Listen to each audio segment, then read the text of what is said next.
officially called to order at 5:36 p.m. Tuesday, May 3rd, 2022. Lisa, if you could call the roll, that'd be great. All right, Hob Calhoun, Lisa Baker present, Bob Hyde, Present. Andy Turner, Present. Norm Roller, Present. Alec Jerome, Present. Rita Clinthorne. So Hob Calhoun and Rita Clinthorne are not in attendance. All right, thanks, Lisa. Moving on to item B, approval of May 3rd, 2022 agenda. I move to approve. Moved by Hyde, Support. support by Jerome. All in favor say yes. Yes. Anyone opposed?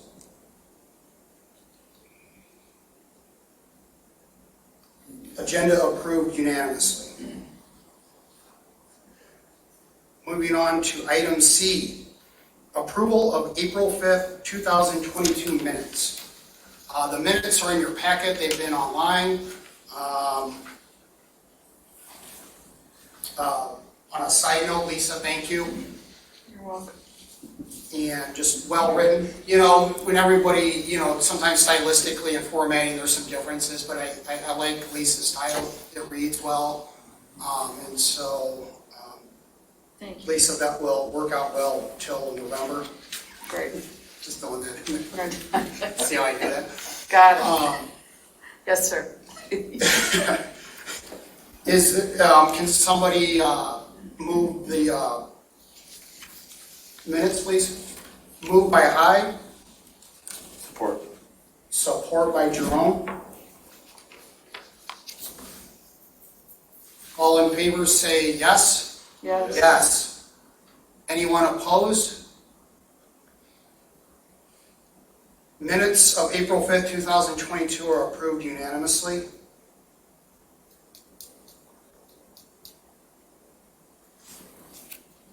Moving on to item D, public comments. We do have some guests from the public. They have up to 3 minutes to speak. If anybody from the public would like to speak, please raise your Zoom hand. I think Mr. Rob Pattinson, oh, he's saying none here. Thank you, Rob.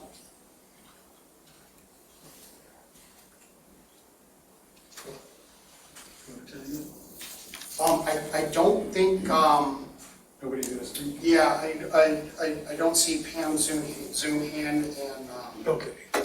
Rob is saying no, so that makes that nice and easy. No public comments this evening. Moving on to item E, liaison reports. Board of Trustee Jerome. I actually don't have anything to report. I was out of town on business for the last DOT meeting, and I don't believe there was anything that was germane to the Parks and Rec. So no updates.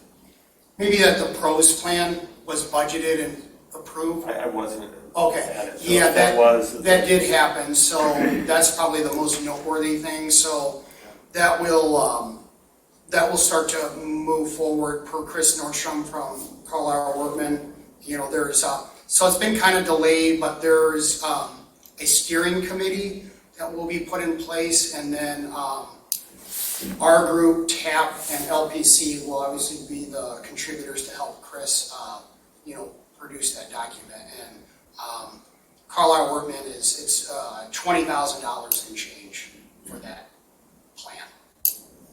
And so, as we all know, that's an important document for grant approval.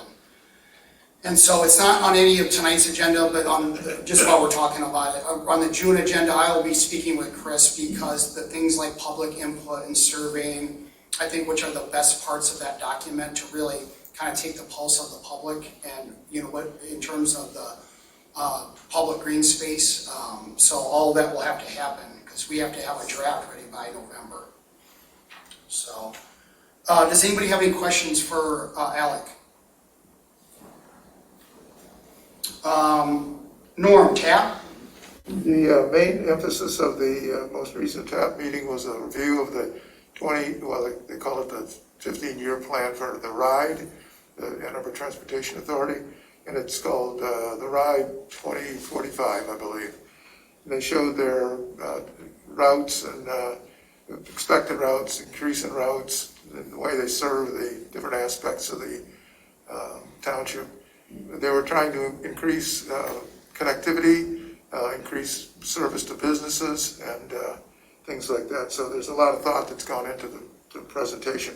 It's online at the AATA website if you want to go there and take a look at it. You can see it for yourself. Let's see, what else we got here? There is quite a bit of work that's been put into this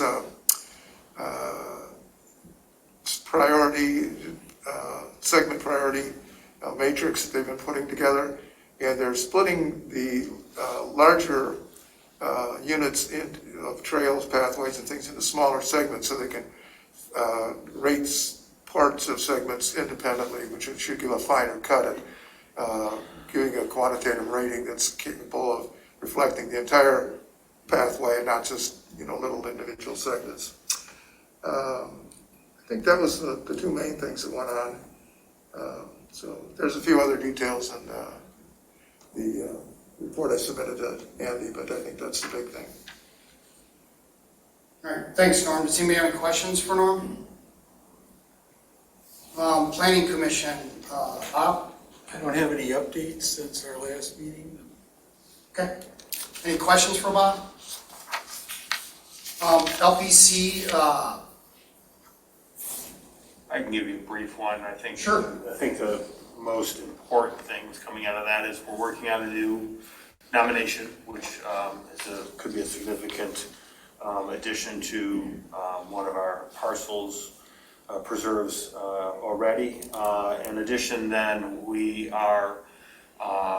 reviewed the materials and are making a recommendation to the DOT regarding Vestergaard Farms as the farm to transfer the easement to them as a continuation of the Wren's property. There were 8, I think, official nominations. There were inquiries from all over. They evaluated we had a subcommittee that evaluated them, and then that was vetted at the last LPC meeting, and that's going to be coming to the DOT. But very excited to this new ability to purchase the Wren's fee simple and then convey it to another individual is super exciting, and that recommendation will hopefully be made at the next BOT meeting.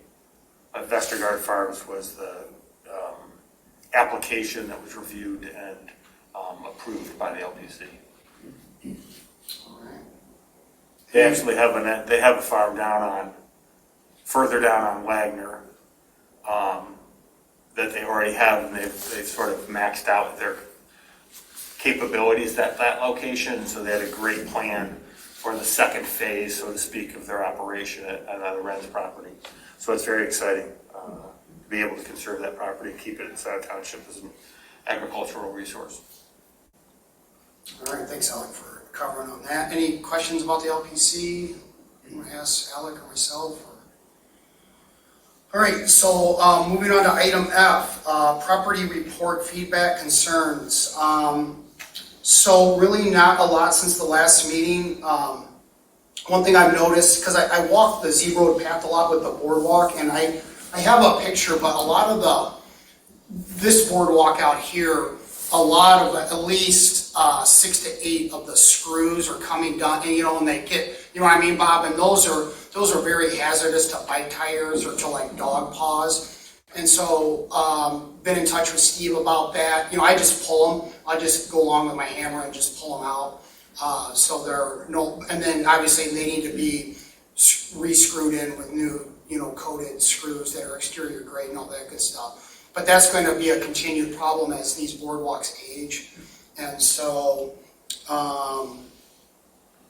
Sloan, Norm, you can weigh in on this, but kind of looking at a so we don't have to do like a bench cut stairs or put up a rail or move earth on a preserve. I know that Norm and Hobb did some trail prospecting to make the north trail at Sloan, where it gets really steep, to find a different path to make it a little safer grade down to the creek. Yeah, it's a longer trail because of the switchbacks, but it's a more gradual gradient, and it actually gives you some very nice views out over the North Island up there. So I think it's an improvement, and we can re-vegetate that steep fall line slope in there. That's great. The only thing we have to be careful of is we're getting a little close to the north boundary. We need to make sure we're not getting too close in there. Right. Correct. Yeah, because and that loop goes quite a ways out there. That previous land steward. So yeah, we'll have to converse about that. So that's great. So that trail will have to be made. I mean, so that's volunteers, interns, kind of thing. That's not a huge deal of work, but that'll require a little clearing. And so, but that's just good stuff. So thank you, Norm, for participating with Bob on that. I did go up there and look at it, and they've got it flagged for anybody who wants to go out there and take a look at their routing. We have a walk this Saturday scheduled at West Scio. Hobbs not going to be able to be there, so I will be there. But if we can, any of this group that wants to be a fellow host, Norm, do you plan on being there?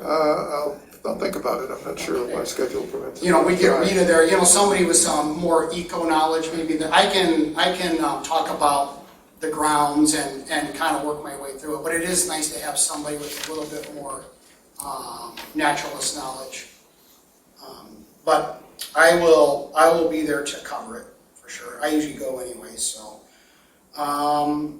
beyond that, in terms of, we're going to get to other things on the agenda, but just kind of your general maintenance and management and observations. Herons, that area is hard to get to. Norm, I don't know if you've been there, but have we seen any more activity in the nesting area? No, I haven't been over there yet this spring. Yeah, I mean, you really have to, unless you get over to where the developer is going to be, I mean, if you try to get through, I mean, you really have to put your boots on and get, through some major wetland. So that's why the herons chose that area. But I'm going to assume that because we've seen so many herons in general, that they have returned to that nest. So, but that should be confirmed. And Anna's been so busy. Anna and I haven't really communicated much since our last meeting. She's been busy, I've been busy, but that needs to be monitored. So, does anybody else have any, because we're all out on these properties, does anybody else have any observations, concerns, or feedback? Or I've gotten, this is one of the first times I haven't gotten any correspondence from the public in the last month. Okay, so moving on to item G. So, northern access. This is kind of two parts. What I think we'll do while we have Joe here is we'll do G1 and then we'll move down to H and then circle back to G2. Okay, if you guys are okay with that, we're allowed to do that. So, but we're not, right now we're on G1 and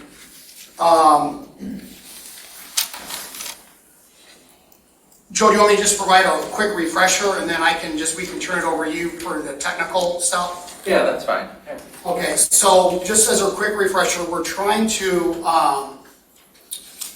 figure out a way to get a parking lot on Joy Road to access the Van Curler Preserve. And if you remember from the last meeting, we approved Washtenaw Engineering Joe for $2,700 to do some surveying and some prospecting and all that good stuff, sight lines.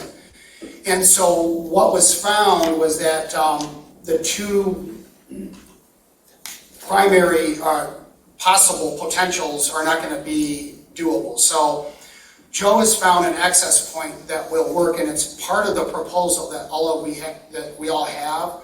I'm going to go ahead and share it on the screen. And Joe, if you just kind of want to talk about some of the technical things, why, access A, access B were not feasible. And then if we wanted to call it access point C, which we would be the only one that's accessible. Yeah, okay.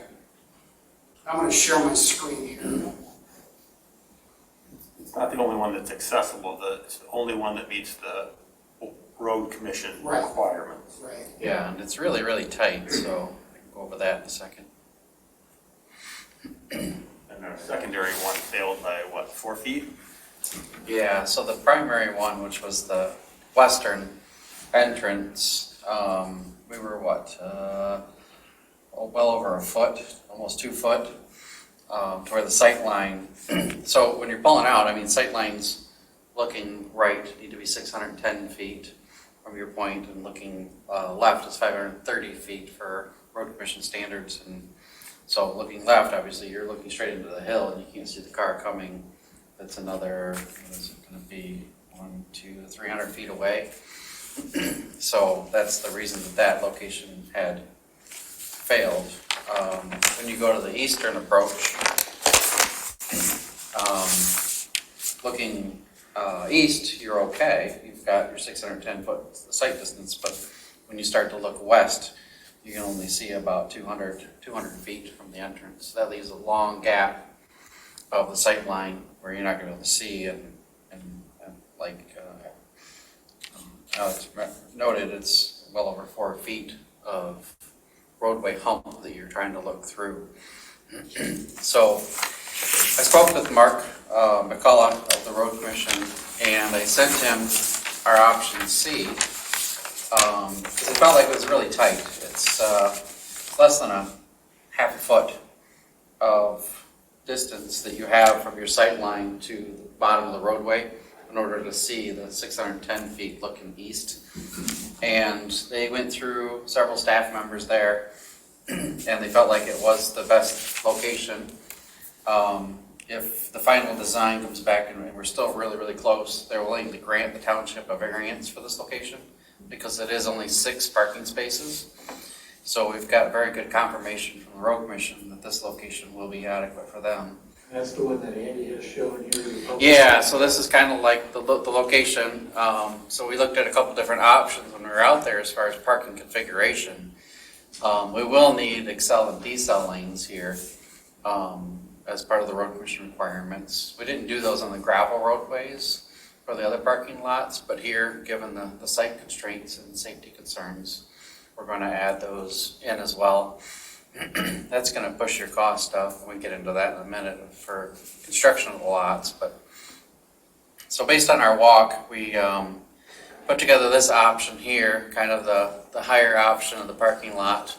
You come in and then you've got 6 parking spaces, kind of close to the top of the hill. I will note that this location will probably require removal of a couple trees on the neighbor's property. There's a couple of trees that are really close to the roadway. As part of the project, we'll survey the whole roadway and locate those trees and determine if they do need to be removed. You say the neighbor's trees? Yeah, so there's the house right there to the east. I don't know the name. Okay, so this to the east. Yeah, so You'll recall that there was a addition of property to the Wisely Fixed property in order to meet the requirements of the split for the parcel. There is a conservation easement on that parcel that was conveyed to Wisely Fixed. So we have to go through Barry and the LPC to make sure that we're meeting the requirements of the conservation easement that's already placed on that parcel.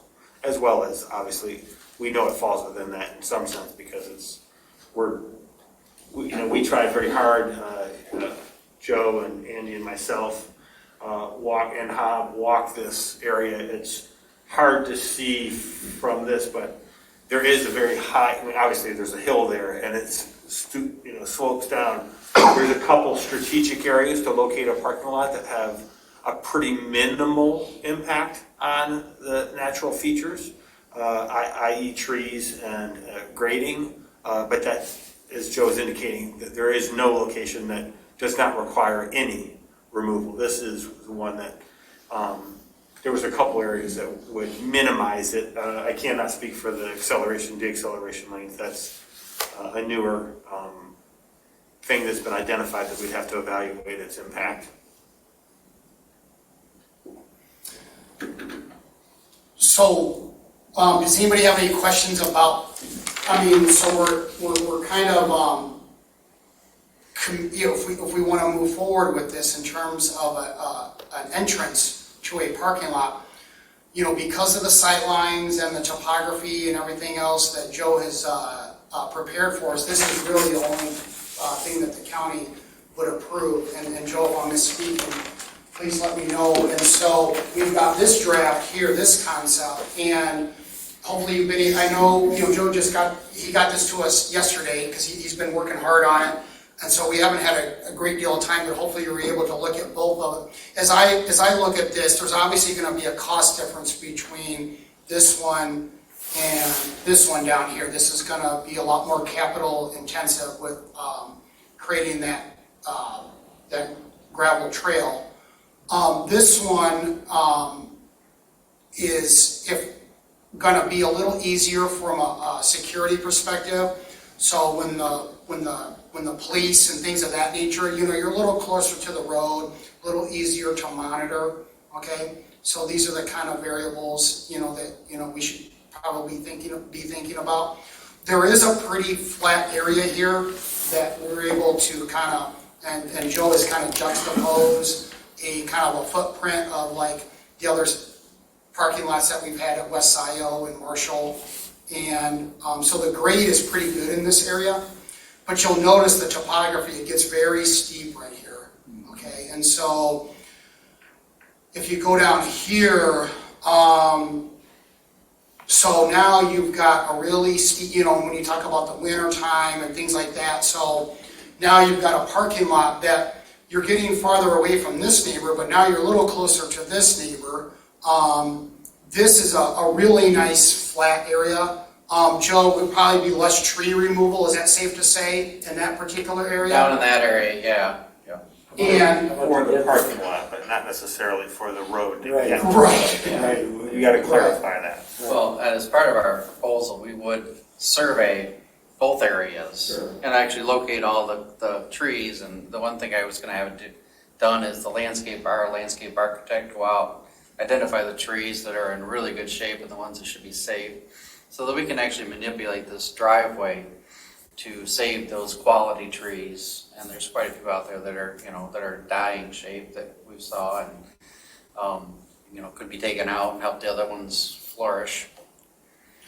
Joe, how many Yeah. feet from the road is that parking, or that driveway? That access, The back one this one? from the From main the- road? Yeah. This actually has a scale to it. We were kind of just, this one is 60. I would assume it's probably 200. Yeah, it's gotta be, yeah. That's 120. Sure, we talked to the gentleman when we were back in that clearing with the gentleman's name that's in that domicile, but we talked to him, explained what we were looking at. I would suggest before we, and I know Joe has provided a proposal, which we'll have an opportunity to review in detail, and before we settle on that, we do have a responsibility to take a concept to the neighbor to make sure that we're having that discussion before we invest in the direction. We have, obviously, the parcel is under the ownership of the Scio Township, but as a good neighbor, we have an obligation to try to make sure to minimize any impact on either of the neighbors, depending on, I prefer this solution to the secondary solution myself, but we could have that discussion with both of the adjoining neighbors. I think Andy points out that potentially there's a cost implication here, potentially it has a little bit more sight line until we're getting off of the back on the other location. This is, next to the road. There is traffic there, so you have a little bit more comfort level with the security of a vehicle in that location versus pulled way back off the road. I don't mean way back, 250 feet, let's guesstimate off the road. And there might be other considerations that we need to take into account. We wanted to at least, and Joe was very kind to develop at least a couple concepts for us to be able to discuss. And unfortunately, both of the concepts are predicated on the one access point that meets the Washtenaw Road Commission criteria. You know, we were hopeful for the others, and we were very close on the far western, but it still did not meet the requirements. Yeah, so like what was considered, and you guys were sent these plans, but like, you know, this is, you know, this was not feasible. This was not permissible. And then to, you know, in terms of this neighbor here, some things for consideration would be getting into our tree fund budget and planting some trees here as a kind of a privacy measure. And you can notice how Joe has got it going away from, because, you know, there's a driveway right here. So there's some proximity to these driveways. And so, like Alex said, we want to be a friendly neighbor in terms of this initiative and to create this access. So if their driveway is right there next to the property line, don't they have a sightline issue with their own trees right now? Well, there's a lot of pre-existing conditions. Yeah, there's so many There's a things driveway that are across the road. dangerous driveways. And their driveway isn't Grandfather, actually sorry. right at that line, it's actually over further, you can't see it in the photo. But it's still, yes, all of the driveways along that hill are grandfathered in and do not meet the requirements. The only one that does meet it is the new development at the bottom of the hill, which has the benefit of an additional few feet, and the acceleration lanes, which make it, you know, compatible with road commission requirements, but all of the existing do not meet it. There's no need to put in a left turn lane for people coming from the east to turn No, in. the road's too narrow. Another question. I mean, I'm happy if everyone wants to make a suggestion to take it down to 25 miles an hour, make it safer for everyone back there, I'm all for it, but Yeah. I don't think we'll ever get that. Yeah, go ahead, Lisa. Just given the size of the property, do we think 6 parking spaces are adequate for use, or can we expand that at some later date? I think and this is my opinion, I don't mean to answer, but I would think that the 6 would be sufficient because our primary entrance is going to be, and that's where we'll go back to the G, I think it's G2. It is, yeah. Because that's going to be our primary focal point, because it's going to be directly off the B2B, it's going to be directly off of Dexter here on Metro Park. This is a secondary entrance for, you know, generally a relatively few. It's sort of similar to a Scio Woods or some of our other parking lots where we don't have consistent trip traffic all the time, but it gives another access point to support clients and citizens on that end. Lisa does bring up a good point, though. I mean, if the public should tend to migrate there rather than the southern one against anything that we might predict, is it possible to add more along that? Yeah, Joe's going to charge us to go down the hill and add the second parking. Yeah, well- I mean, certainly, you can always add more parking. I don't know if It has the appearance of it's being possible on that location or not. Yeah, that one's a little harder because you are kind of on the top of a crest. When you get down to the lower one, you'll see that it's pretty flat down there, and it would be easy to flip over and add 6 more on the opposite side, so you have parking on both sides. It's pretty flat down there. It would be a lot easier to expand that one versus the one at the top of the hill. And maybe we just plan for a good, bad problem and at some, you know, some juncture in the future. And that, quite honestly, could be a consideration to any one of our preserves or parks.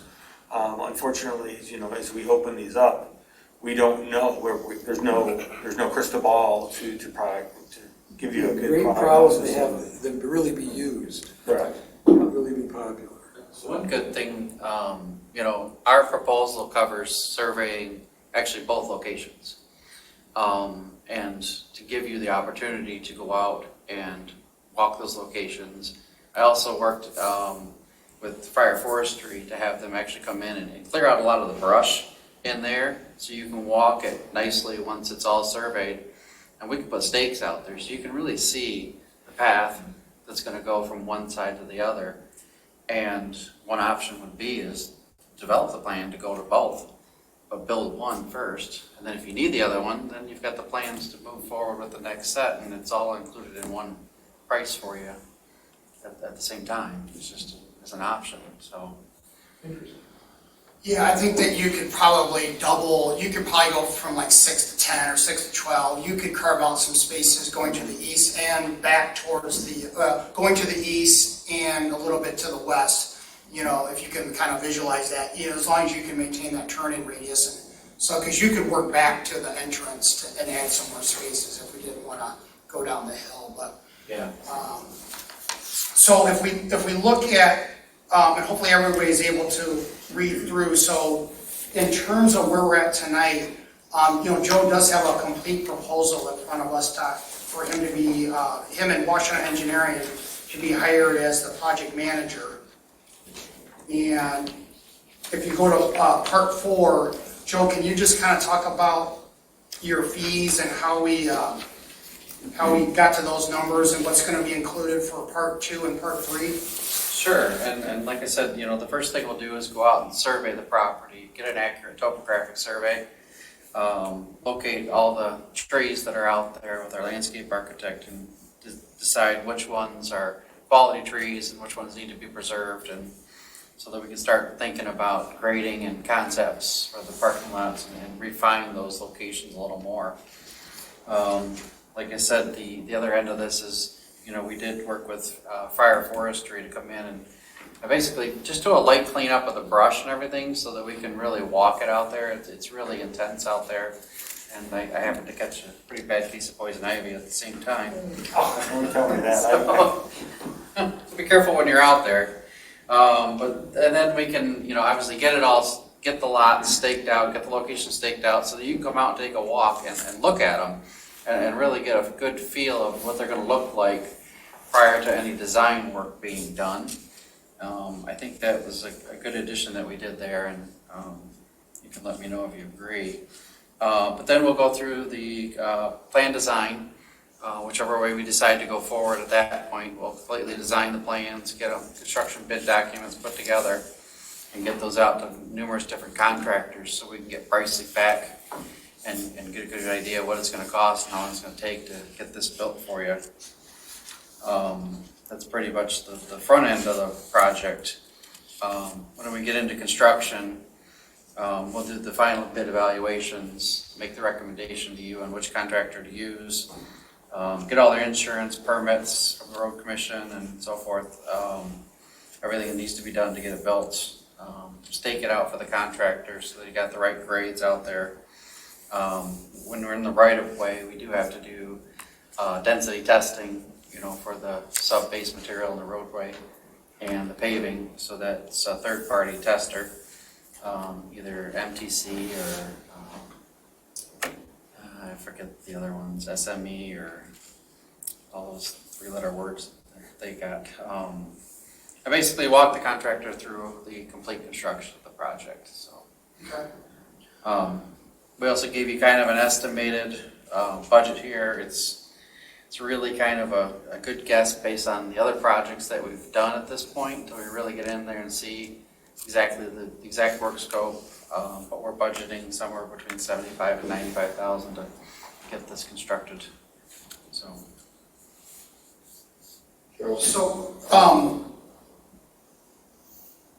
Well, does anybody have any questions for Joe regarding that? I know that Alex, well, so basically, do you do your costs on an hourly, I mean, do you project hours or, you know, so basically, and Joe's been great for us, so, you know, to do this in the public arena, but is not ideal, but one thing, we do have a responsibility to our budget and to our taxpayers, but it's written into the millage and it's kind of an industry standard to some degree that if you look at that 15% criteria of the project cost, you know, the build, you know, we're coming in at about 30%, you know, in terms of the project management costs. Mm-hmm.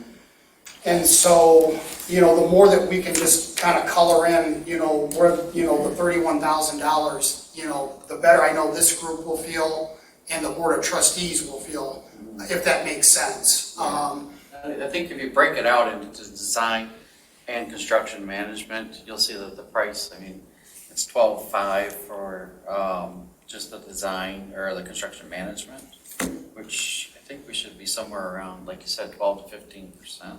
12.5 Yeah. It would be helpful to me, and I know this is just a preliminary discussion, and this will come back to the group, but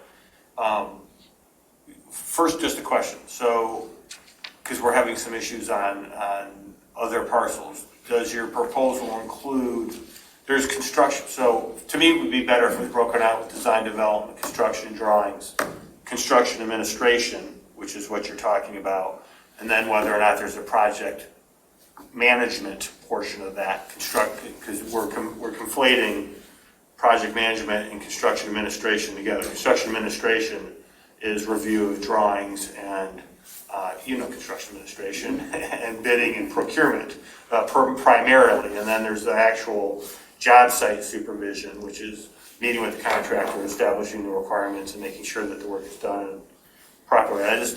It might be helpful for all of us to have that broken out so that it's a little bit easier to understand, because there are different industry standards for those like you're talking about in terms of the cost percentages. I'll just leave it at that. Right, and we include basically everything together between construction administration, construction staking, density testing, it's all lumped into that. CA is where you're lumping it? It's basically everything's lumped into our construction oversight. So I just want to make sure Yeah. we're clear about that. Yep, we include everything, like I think it says in your construction testing. But yeah, we can expand it, indicate that in construction administration and construction inspection, get a little more clear for you. So, Joe, when we did the previous job, the project management, because that was broken into more like engineering, drawings, right, and then supervision. So, because you did all 4 of those for considerably less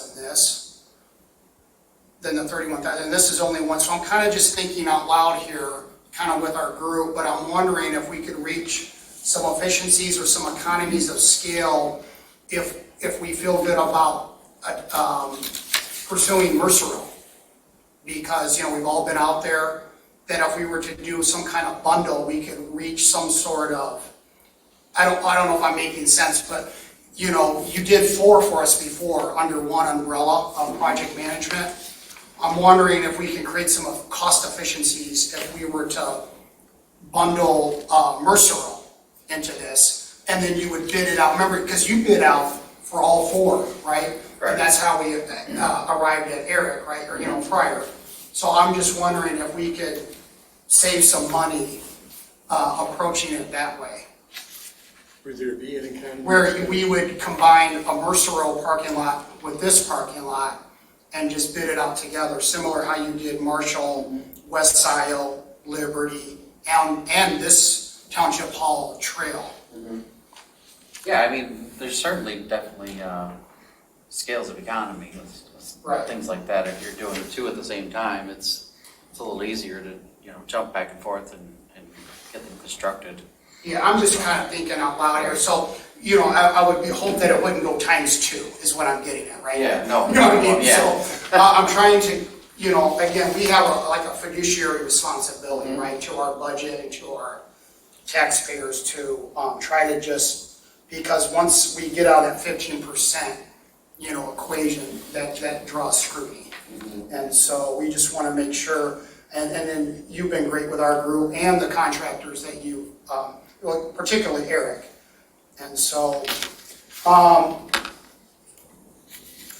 does anybody have any further questions for Joe, or is this something that we want to motion to the BOT at this point, or table to Get the breakout that Alec was talking about. right, get some of the feedback that Trustee Jerome requested, and possibly, we do have 2 people missing, maybe pursue that dialogue about, I know it's not called Mercer Road, but we won't call it Mercer Road, but that provides a common reference point for us, that if we wanted to, because that is in our budget for this year, that maybe we could try to accomplish both parking lots in one project management fee and bidding process. At least give us some time to explore that. What is the time frame? I think we need additional information, and it is smart to, because the parking lots won't be on the Mercer Road property, they're on the property that's adjacent to it, but. Yeah, John Marshall Preserve is what I'm hearing as a naming convention. We'll save that for another meeting. Yes, let's. Yeah, I think some additional clarity of the proposal from Joe would be helpful, and I think maybe in the interim, because without that information, I wouldn't be comfortable making a recommendation to the DOT. I think we need to do that, and I think coupling it potentially with some economies of scale with possibly the Mercer Road property as a whole might be an opportunity as well. Norm, do you have any thoughts or? Parking lots really aren't my area of expertise, but I think Yeah, we're pretty simple. Preserve parking lots, we're not, nothing fancy here, it's just. the thought that struck me though was the one of volume. These parks are gonna be popular, and six slots I think will fill up pretty quickly, and then you run into the problem of people parking behind other people, and the lot expands just by people kind of brushing the edges of it. So if we could accommodate a few more people at the initial outset, it might be good. But it'll almost be a problem if we're popular. Yeah, well, thanks, Norm. Yeah, I do think we could get to 10. Okay, that would have to be through Joe, but I do think we could get to 10. The smaller footprint, big lot, big undesirable behavior. I mean, so, it's one of those where I like the proximity to the road. I do like the smaller footprint to start off with, and maybe if we need to expand capacity, then that would be a good problem. It might be helpful for us, because of all the parcels and preserves I've visited, I've never seen more than 6 cars ever, with the exception of a walk. Plus, we have a secondary primary entrance to this that we're envisioning. Yeah. So I think planning for capacity expansion is very smart. I think necessarily building it would be a little bit speculative. Yeah. But I think the exercise is worth at least having the discussion and taking, wanting to know it and evaluating it in conjunction with the southern access. Maybe people have other experiences, even from Scio, all the other preserves that not necessarily the ones that we're working on specifically, but Ann Arbor owns preserves as well. I have yet to come to an occasion where there's more than 6 vehicles at one juncture. I might be visiting him at off times, who knows, I don't know. Yeah. But I agree that it's a good thing for us to plan for the future and what right off the get-go, and then build the minimum and be ready for the expansion if we need to. Alrighty. I have a question. What is the time frame for getting the additional information and possibly including the Mercer Road parking lot? Have you even started looking into it? I haven't even, I don't even know where it is. Yeah. So, No, that was, So if we were, are we going to wait for both of those to come in, or are we just? well, I think we have a consensus that we need some more information on the quote For the northern access to detail it out, and then also the possibility of including the Mercer Road parking lot to create some economies of scale and some efficiencies with Washington Engineering's fees. We haven't even had them start looking at that. No, so we've got 30 days. So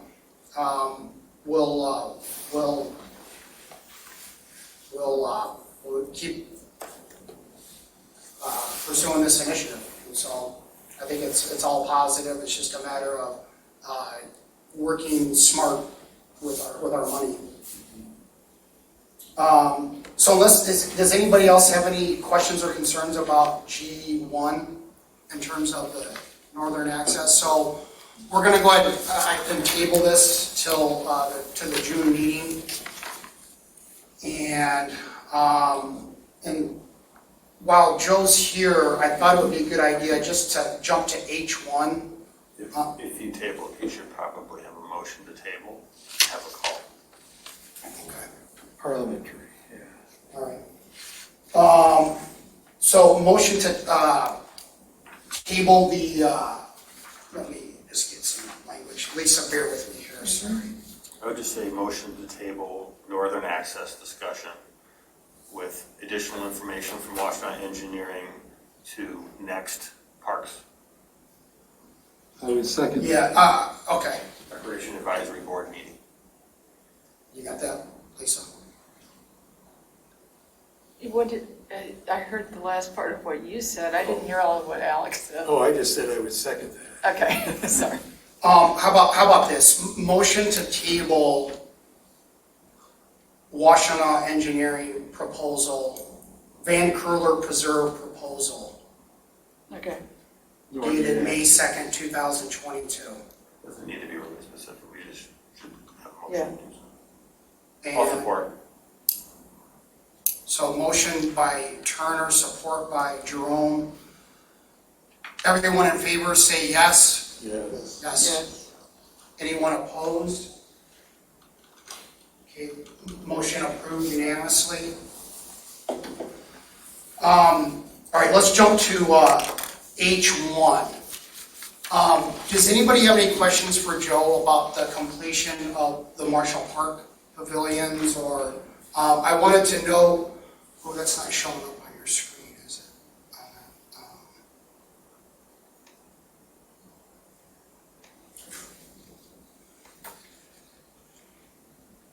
So with the group here, we went to Marshall, many of us have been to Marshall Park, and so, Joe, you can walk through some of the technical issues, but basically with the two posted pavilion, the contractor could not get to the depth, the desired depth for postability, so piers had to be made, and then, because of the load and everything else with the roof, it was recommended to probably, well, not probably, but to create a bridge, a complete concrete pad for maximum stability of those posts.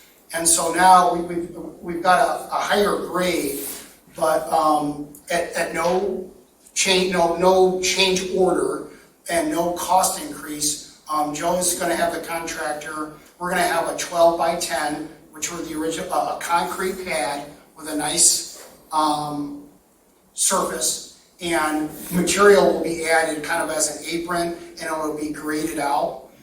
The pathway, the access to the pavilion has been changed to that very amateurish black marker, and that will be a more logical approach to the pavilion. And that will, if somebody's in a wheelchair, that will get them up to a table that they will be able to sit at on that pad. So that'll work out real nicely. That's better ground, it's higher ground. And again, that will be crushed crushed stone, and should work out quite nicely to access that pavilion and that picnic table. Yeah, I like it coming in from that direction because that gets you a wheelchair between posts rather than heading right into the post. Correct. Yeah. Well, after reviewing it on site too, Yeah. you don't really have, it's just like the parking lot at Northern and Curler. There's not a lot of real options that are sustainable for accessibility. Joe, did I explain that reasonably well, or is there Yeah, anything no, else? that's perfect, yep, and, same thing I said to the contractor, he's going to do the concrete pad, there's no additional cost to this. He's also agreed to create a swale along the larger, pavilion. If you noticed out there, there's quite a bit of water in it right now, and we didn't realize it when we did this layout, that entrance trail actually goes down, and then it starts to come back up. there's a drainage swale that runs along there. He's actually going to provide the culvert and install the culvert for us as well to help keep that drainage flowing through so it doesn't back up over that walkway. And in addition, he's gonna clean the culvert out of the roadway that's clogged in and get that cleaned out for us too. So he's really going, though we realize it's taking longer, the rain has caused a lot of issues and, you know, it's pretty wet out there, but he's gonna bring in crushed concrete. We're gonna raise the back pavilion up as well, an additional 8 inches before the crushed limestone's put on. We're gonna get to the height of this highest pier here, and those of you that have been on site, that really is a proper grade, because and yeah. So, thank you to Joe, because there's gonna be some nice engineering to get water where it's supposed to go. There was some erosion on Marshall Road that was clogging up the culvert that Eric put in, correct, Joe? Yes. As to, when we put in the original entrance. And so that's gonna get cleared out as well to continue to promote water. Because technically, that's water that's coming from over here, that gets on, so you get a backup anywhere, it's going to have an impact on this whole site. So thank you to Joe. And just as a side note, so Will had asked me, looking at places that we could possibly plant some trees through the tree fund. And our landscape architect's actually gonna go out here and put together a little recommendation for you. We're gonna do that at no charge to the township, to see if there's some options for some plantings out here, and just bring it back to you. See if that's something that you wanna consider as well. Just for some planting, he'll make some recommendations and, you can decide to move forward or not. It's just something that we thought would be good, especially where that old driveway used to be, kind of fill that in and don't make that such a opening any longer, or maybe some other little trees somewhere, but you can do some options there for you. And so, Native box elders.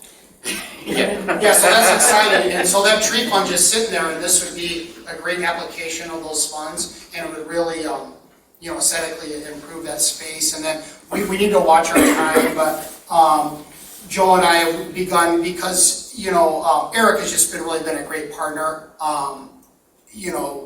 Fryer, the contractor that's done quite a bit of work for our group. And, we're the entrance sign along Z Road will be, and then some fine tuning. So we can look to that later on this summer. But, this space is really gonna look nice and function quite well as a trailhead and as a gathering spot, a little resting spot, as intended for our Z Road pathway goers. Eric did a price for you, and he just got it to me today, so I didn't get it to you at a time, so I know it's probably not on your agenda, but I thought he had a great idea here, and I was just gonna show you the pictures for the benches. Oh, yeah. And it's just something for you guys to discuss. They're not all the same exact picture, but he sent 3 pictures, kind of like the idea of what he's kind of thinking for a bench type. They're all different pictures too, so I can leave this with you. Yeah, thank you, Joe. So as a refresher, Eric, when we talk about sustainability, and that's a big narrative in the township, sustainability and repurposing fallen trees. And so Eric has got his own mill. He's the one who's done our locust shingles. And that's right in his wheelhouse. And so he can, because he played a role in Parkland Plaza, is that accurate, Joe? And he's got some lumber from that site that he could repurpose, is that accurate? Yeah, well, I came from Parkland Plaza, several other projects in the township. He's got a yard full of lumber. So this is genuine repurposing of Scio trees. And so, that a bench along Marshall, out by where that sign's gonna go, that's a logical place for a trailside bench, because I don't really think in front of private lots is ideal. So it is a nice public space, and that can help us check some boxes for some grant fulfillments. And so it's very feasible, it's off this map, but a bench way up here, you guys can visualize that. So, and Eric could do that work probably, we'll have to see his numbers, but, Yeah, well, and that, installing the sign, and then the benches, that's why I've talked to TAP, Norm, I talked to Roy about strategic places for anywhere we could put benches, strategic, logical places for any of our pathing in the township, that, this could be a recommendation, if we like it. And so, because I think once, again, we're back to economies of scale, once Eric gets a plan and he can mass produce these kinds of things, our preserves, the one down at Sloan is broken. That's a logical spot. That high area, Norm, that's a beautiful spot to put a bench. Where you got, I've always thought a bench would look nice to overlook the island. Liberty Pond, there's numerous places for benches. But again, I want to be cognizant of our time. Alec, go ahead. I would just make one quick comment. I think we should take a look at a number of bench approaches. I think there's a different bench approach for a trailhead versus in the middle of a park, where I'd probably go with a traditional, like, park standard, which is 3 pieces of log, 2 logs and a log across, something that's, also repurposing the actual wood and trees from the park. But I think for trailheads, this would be a great opportunity, parking lots, trailheads, where you're getting ready to take your long hikes. But we can take a look at both approaches. Yeah, that what I'm looking at here would be a great fit for our preserves, no doubt. And then I think Alec, we want to maybe have a more contemporary bench in some locations, your parks.com kind of bench. But there's much to discuss there. But Joe, thank you for sharing that. So that's I'll leave great. the rest of this with you too. It's just his pricing on it. It's just, and this was just, a quick sample for you to kind of get the process rolling and discussion that's For sure. So, and then he gave you options for 4x4s or the metal, or if you just work with them. Thank you, sir.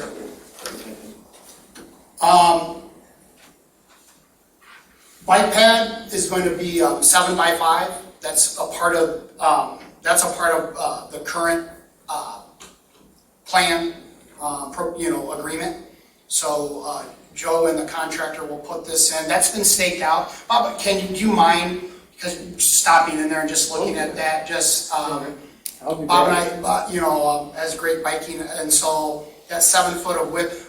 Joe, I was thinking we should probably get our hands on those just to kind of see how they fit in there visually before we do the pad. Okay. I just think that's kind of a logical sequence, just to make sure that everything looks right before we pour the concrete, or before the concrete is poured. Last time I went through there, I didn't see it, so I'll be back. Yeah, the stakes are there. Yep, 7x5. And all right. Does anybody have any other questions for Joe? If we want to jump right into the picnic tables. Jim, you can join us for Parks and Recreation, and then we're getting ready for the 7 o'clock one. This is in your packet. So I guess this is an important discussion item, because we could have Eric custom make us a picnic table for that pavilion that would really match. Oh, it's not sharing. Sorry.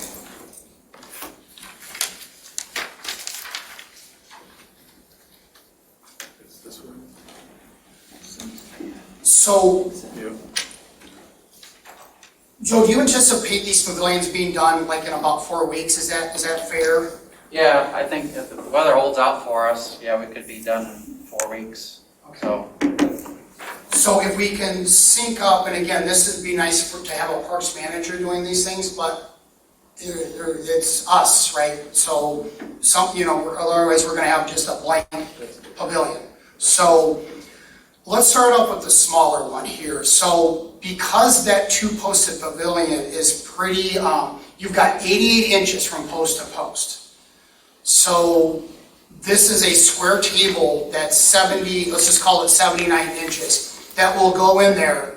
And if you guys can visualize this, if we were like airborne looking from the south, that trail would come up. Can you guys all visualize that? So that's what we got going on. That'll fit in there nicely, but it's a very much this isn't parks.com, but this site is on sale. It's going to be $1,000 each. I think something like this should be motioned and approved from our group, and then I would recommend it to Will. It's under $5,000, but I'd like for it to get agreed upon out of our group.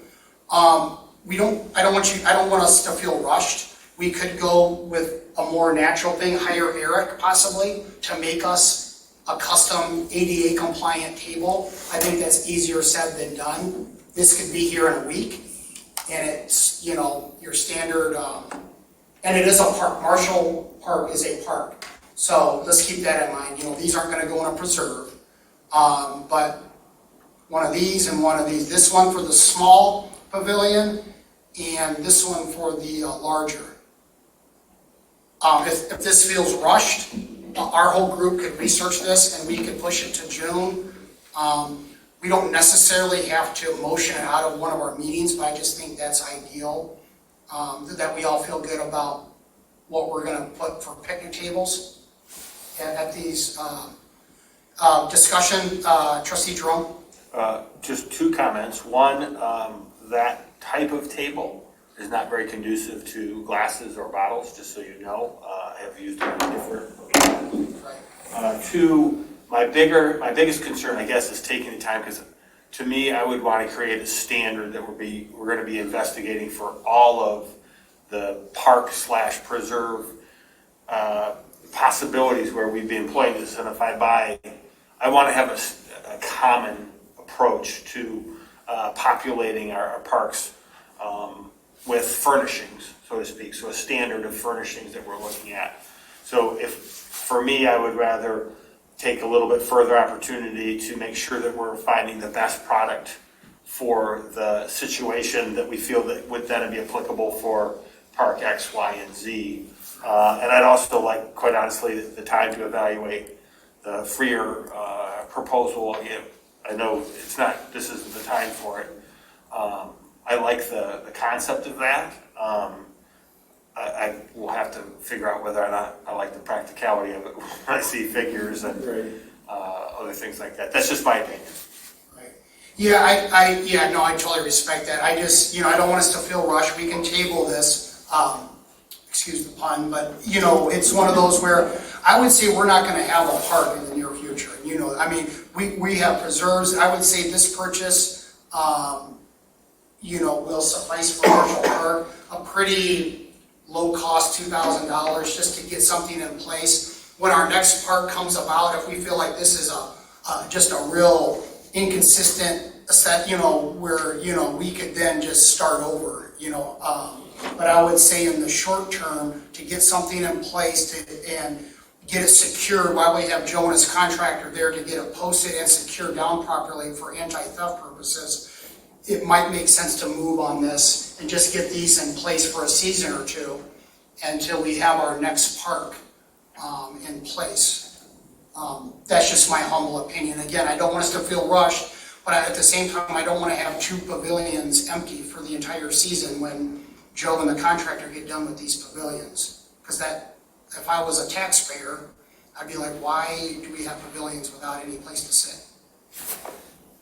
Trustee Jerome? I would just say that I would rather spend $1,500 or $1,700 for a polywood that has the opportunity for a smooth surface. This actually will rust out over a period of time, even if it's underneath a pavilion. I know it's part of this. I think they have a plastic coated version. They have a poly. Yeah. So you can buy both of them. So I would rather have a solid surface, ADA. Has more longevity, which is also readily available if we want to move forward on it. This is not my preferred approach, but I'm only one. And I've done the research. The challenge becomes, can we get something in that 88-inch space? And through hours of research, this is one of the that I found that can fit an ADA compliant table in a 2-posted pavilion. So some of the specs that you're talking about don't necessarily play real nice with that 2-posted. You can also buy the polywood separate in an 1.5 inch, 5/4 stock, and then maybe Mr. Freer could construct it in such a way. We don't need to argue this out loud. You can tell I have somewhat of an aversion to this, but I have an aversion to this big table. That's my own personal aversion. This is right in your wheelhouse. This isn't arguing. This is discussing. Right. No, this is right in your wheelhouse. So this is right in your wheelhouse. So I don't want it to feel rushed. Does anybody else have any observations or about I know it seems, it's an important, I feel like every little detail is important. Does anybody else, do you have any thoughts on picnic tables, or stylistically, or material? I would prefer to have more solid surface for the tabletop. The bench could be the perforated honeycomb to let the water drainage, but the tabletop itself usually needs to be more solid. However, I see your point about the little table not necessarily being a standard size, and there might not be too many offerings. So we might end up having, like Alex saying, have our own construction. Which is Yeah, so fine. you can see where my logic, I mean, it took a long time to find a table that would fit in that space. Well, then, let's just match, at least we have a matching set, and then get the bigger one for the bigger pavilion. But, you know, we're at quarter till now, and I know that we need to transition to the BOT, give them some time.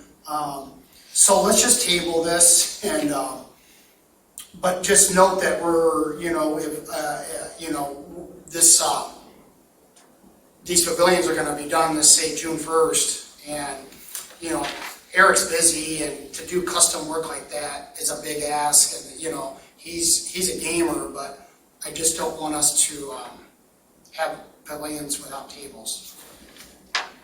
I didn't see all of the freer designs. Are any of them, are they all benches? Yeah, it's the same bench, just different views, Yeah. so that's just Yeah, a, but this is this is a standard leg that you could double up the standard leg, weld it together and create a table. I mean, whether or not he has the time to do it, he certainly has the capacity to do it. yeah, he can make a deal. I can give you, you know, if you didn't want to do reclaimed for the picnic table, I'll give you a supplier and costing for Polywood 5/4. Right. It's all about, who's gonna do it, and how much are they gonna charge us? Right. And how much time is it gonna take? Because I don't really have that in my time blocks to. No, to build. I would assume that we'd be looking at Eric to give us. Why don't I ask him to give us an option and some ideas and try to meet with the pricing that you have? Do you have You know. this packet? Yeah, I got it, yeah, yep. Yeah, because Eric could easily work out these specs, you know what I mean, Joe? This Yeah. isn't real All right, complicated. so let's do this with reclaimed wood and see what he comes up with. Okay. So, Awesome. Thank you, what Joe. was your total? $1,500 for both? We 2,000, these are 1,000 a piece. Oh, okay, all right. Yeah, That's what we'd be comparing. yeah, Right, okay. 1,000 a piece. And like Alec was saying, it doesn't have to be reclaimed wood, but it would be a really cool thing to put that underneath your pavilion. Mm-hmm. Yeah. Nice reclaimed, but- It would match the personality of the pavilions. Yeah. I totally agree. Okay, all right, cool, so, Is that, we still have logs left over that I donate. Red Cedar Trail is still there. I've been, walking it and doing some mild clearing. We just need to take that from concept to, you know, a more formal clearing with interns and Anna or volunteers. There's a couple, wet areas that actually, back to Eric and Joe, that we could, you know, once they're through the consumer's easement, where we could put down some material. I don't know if we want to get into board walking, you know, especially if they have plans to mow again. I don't think we would want to just put down some material to ease some of the wetness there. And then in the back there, that could have board walking. There's two areas that are challenging, but we'll deal with that as we go. Again, really no update on, from a human resource perspective. We don't have Hob and Rita here, but I don't know if there's been any progress made with interns. Maybe you guys know something that I don't. Okay, so we'll get with Rita and Hob. I know that Hob has done some networking, and I think he's been leaning on Anna and James to network a little bit and try to find good candidates for us possibly.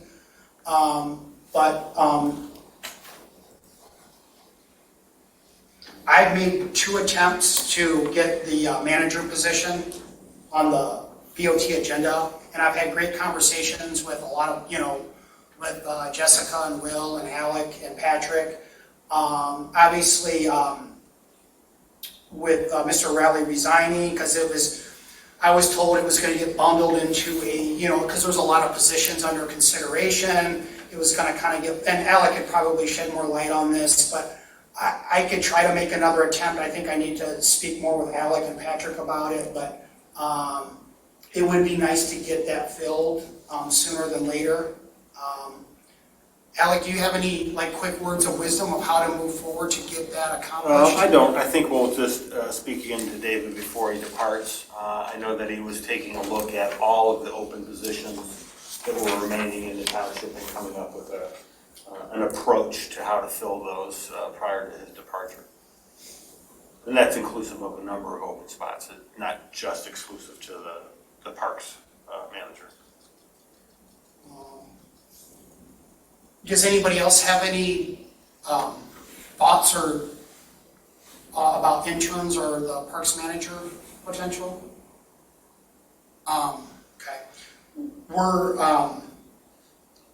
an advisory board, but we're going to start getting emails about Sloan's, the grass growing high, and I will step up, but it's one of those where, and hopefully Anna will maintain her kind of custom contract role as a kind of as a groundskeeper, trail manager.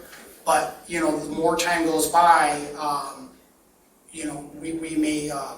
we may lose her services from at that level that she's at now, and then as a possible candidate. Is she interested in the manager's position? Oh, absolutely. Good, Yeah. good, good. Yeah. Like 6 weeks ago. Okay. So let's move on to item J. We've already had discussion about Mercero. Bob, you've been out there quite a bit. Is there any insight that you have in terms of that property? Just that in order to get are we talking access? Yeah, just general thoughts, trailing, access, natural features, first impressions. Well, I gotta say that along with Norm, we were out walking this with Hob, and there's some really good natural trails right now that the deer have cut, and some of them go right through some of the most beautiful areas of it. There's some wetlands that cut right down through the middle of it, and we can make trails that go around most of the wetlands, but walk both sides of it, and it would be a really cool area just to be in the middle there. There was also some natural areas where you could bridge across if you wanted to cut down travel distance. So you can make alternate pathways through there. It is quite rugged in places, and Yeah, Hub's been great. He gave me a great tour of the 2 new parcels. We found all those monuments. He emails.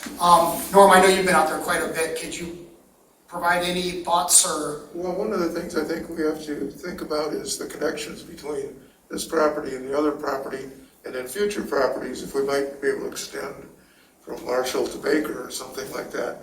So you have to have a trail system that's designed to be self-contained in terms of an experience out there, but that has the potential to branch into longer extended hikes for other people. Yeah, you're right. Thank you, Norm. It's nice to have your trail expertise. So we want to think at the macro level as we move forward with our planning. So, anybody else have any thoughts? Obviously, we want to our previous things with Joe. We'll keep pursuing access potentials for that property. So, and get that to be a nature preserve that the public can enjoy sooner or later. The last thing I want to circle back to, and we can make this pretty quick, back to G2, the southern access, myself, Alec, and Roy Townsend were able to do a recent walkthrough just to so OHM could kind of get a feel. OHM pretty much, they have an open contract, if you will, with TAP, and so they've been partnering with TAP, and this is a trail I think the budget will come from both, TAP and, Parks.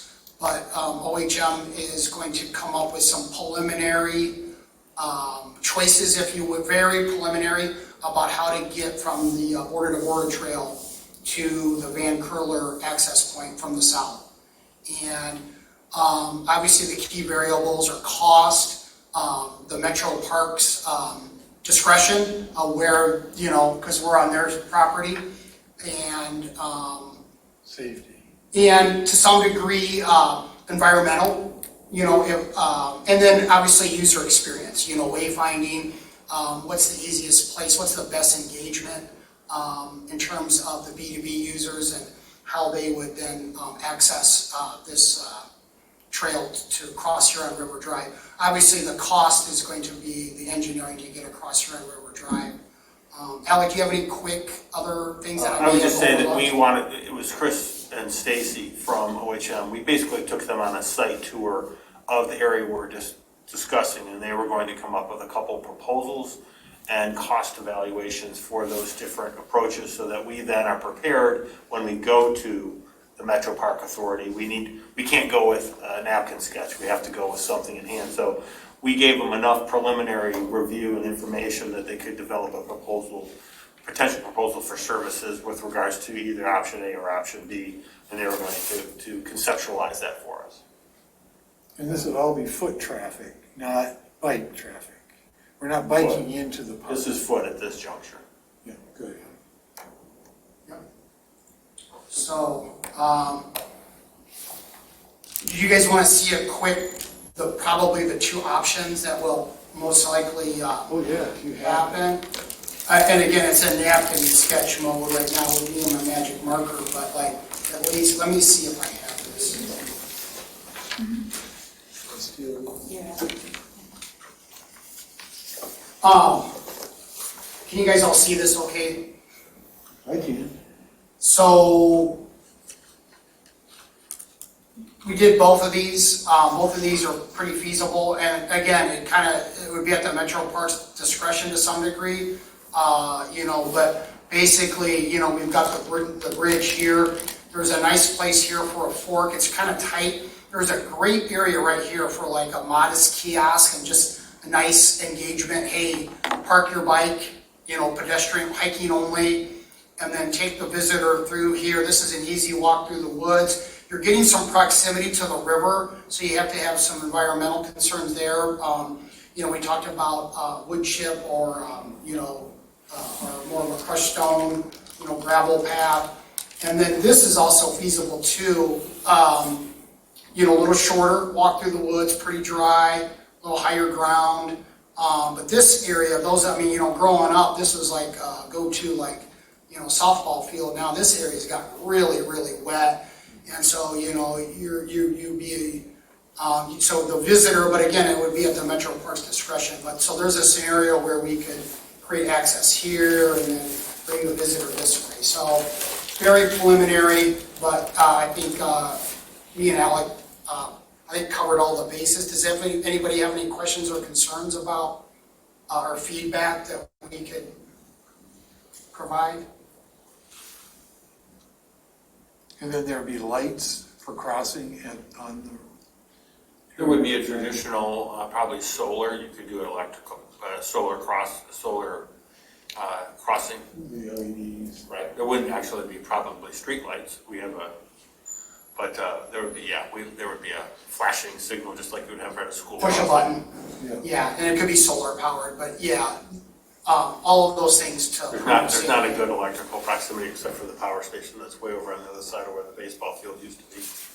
And it's really nice to have Roy involved, so I'm just been been the facilitator, the communicator, making this initiative move forward. And so I think our signal is to end. So to item K, adjournment at 6:56, motion to adjourn. Support by Hyde. Everybody in favor say yes. Yes. Yes. Anybody opposed? Right, adjournment approved unanimously. We're still live here. Thank you, Lisa.